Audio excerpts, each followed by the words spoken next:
与彩虹，我们积极应对国内外环境变化带来的影响。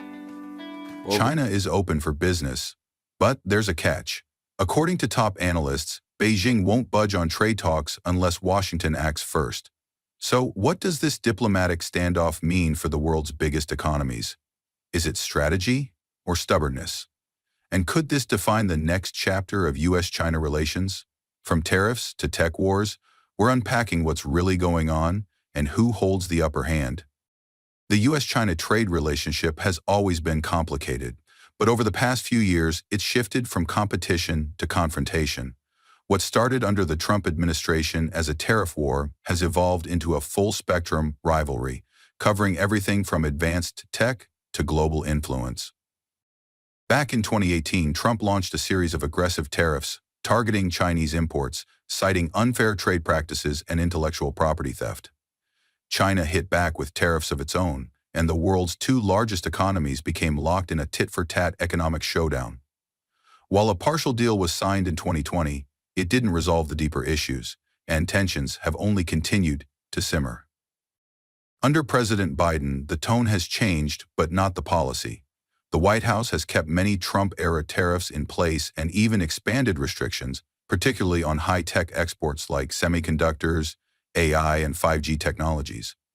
The U.S. has also leaned heavily on alliances, working with countries like Japan, South Korea, and members of the EU to counterbalance China's growing global reach. Meanwhile, China has faced its own set of challenges: a slowing economy, a major real estate crisis, and increasing pressure from foreign businesses looking to diversify away from Chinese supply chains. Yet, despite these headwinds, Beijing has doubled down on self-reliance, pushing initiatives like Made in China 2025 to dominate strategic sectors. The result? A deep freeze in formal trade talks. Neither side seems willing to blink first, and there's growing frustration, especially among global markets and multinational corporations, that two of the world's largest economic engines remain at odds. Now, experts say there's a narrow window for diplomacy. China appears willing to re-engage, but only if the U.S. signals flexibility. And with economic uncertainty rising, both sides may be under pressure to find a path forward. China's message is clear: we're ready to talk. But Washington has to step up first. From Beijing's perspective, the ball is firmly in America's court. Chinese officials have repeatedly hinted that the U.S. must show sincerity, a diplomatic way of saying they expect concessions or gestures before re-entering serious negotiations.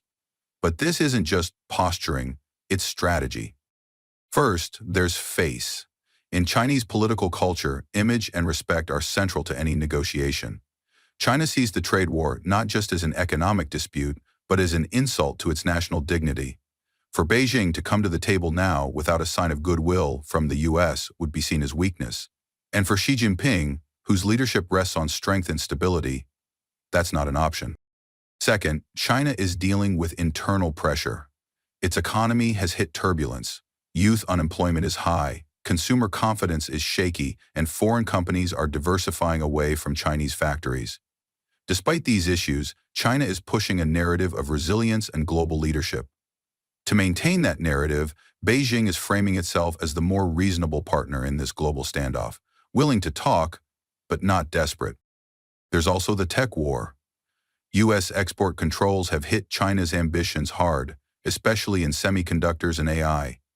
China wants those restrictions lifted or at least softened before any broader deal is discussed.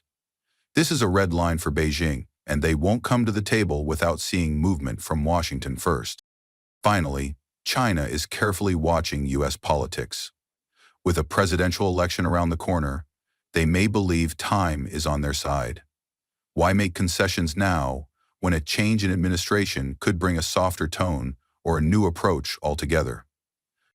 Bottom line, China's waiting, not because they don't want a deal, but because they want it on their terms. And until the U.S. blinks first, don't expect any breakthroughs. For Washington, the path forward on China isn't just a diplomatic puzzle, it's a political minefield. The Biden administration is caught between maintaining a tough stance on Beijing and avoiding further strain on a fragile global economy. At this view, on one hand, there's strong bipartisan pressure to stand firm. Members of both parties see China as a strategic threat, not just economically, but technologically and militarily. Rolling back tariffs or softening export controls could be seen as weakness, especially ahead of the 2024 election, where being tough on China remains a winning message across the political spectrum. But on the other hand, the trade war is also hurting American industries. Farmers are still feeling the sting from lost export markets. Tech firms want clearer rules and less red tape. And inflation, though cooling, remains a concern, especially when tariffs continue to raise costs on imported goods. This leaves the White House in a tight spot. If they move too soon, they risk political backlash. If they wait too long, they risk missing a chance to stabilize relations and reduce economic uncertainty. Allies are watching too, hoping the U.S. will lead on diplomacy, not just confrontation. There's also the electoral clock ticking. As the campaign season heats up, any move toward negotiation could be weaponized by opponents. Biden's team knows that, and so does China. So for now, Washington is weighing every step carefully. It's a classic dilemma: push harder and risk escalation, or pause and risk appearing indecisive. And with China refusing to budge until the U.S. makes a move, the pressure to act, or not act, has never been higher. If the U.S. and China were to return to the negotiating table, what would a realistic trade deal even look like in 2025? Most experts agree it won't be simple, and it definitely won't look like the Phase 1 deal signed back in 2020. This time around, the stakes are higher, the trust is lower, and the issues are more complex. At the core of any new agreement would likely be tariffs. Both sides have kept steep import taxes in place, hurting exporters and raising consumer prices. A deal could begin with mutual tariff rollbacks, starting with less controversial sectors like agriculture or consumer goods, as a show of good faith. But beyond tariffs, technology will be a major sticking point. The U.S. has placed heavy restrictions on Chinese access to advanced semiconductors, AI tools, and quantum computing. China sees these limits as an economic chokehold. Any deal would need to address tech transfer rules, export controls, and potentially even the blacklisting of Chinese firms like Huawei. Then there's the issue of intellectual property rights, where the U.S. wants stronger protections against forced tech transfers and counterfeiting. Meanwhile, China is likely to demand more access to U.S. markets, especially in finance, green energy, and biotech. And let's not forget supply chains. COVID-19 taught the world just how fragile global production lines can be. A trade deal might include joint commitments to stabilize key industries, such as pharmaceuticals, rare earth minerals, or electric vehicles, to reduce dependency and volatility. In short, a trade deal is still possible, but it would need to be broader, smarter, and more balanced than anything we've seen before. The question remains, is either side ready to make those compromises? The U.S.-China trade standoff isn't just about two countries, it's about the direction of the global economy. As the world's two largest powers hesitate to engage, the rest of the planet is watching closely and anxiously. First, global markets are deeply affected. Every time a U.S.-China headline hits, stock markets across Asia, Europe, and North America react. Investors crave clarity, and the longer this trade tension lingers, the more volatility it creates.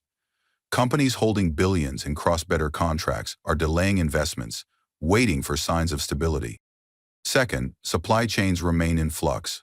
Countries like Vietnam, India, and Mexico have gained from the U.S.-China decoupling as firms diversify manufacturing hubs. But that shift brings its own costs: inefficiencies, labor shortages, and rising prices. A major trade deal between the U.S. and China could stabilize these chains or accelerate fragmentation, depending on its terms. Third, developing nations, especially those reliant on trade with both China and the U.S., are being forced to choose sides. Countries in Southeast Asia, Africa, and Latin America must navigate a delicate balance, benefit from Chinese investment while staying in good standing with Western allies. A clearer U.S.-China trade policy could help or complicate those decisions. And finally, global governance is at stake. If the world's top two economies can't find common ground, it sets a troubling precedent. It signals that multilateral cooperation on climate, public health, or security may falter if economic trust is broken.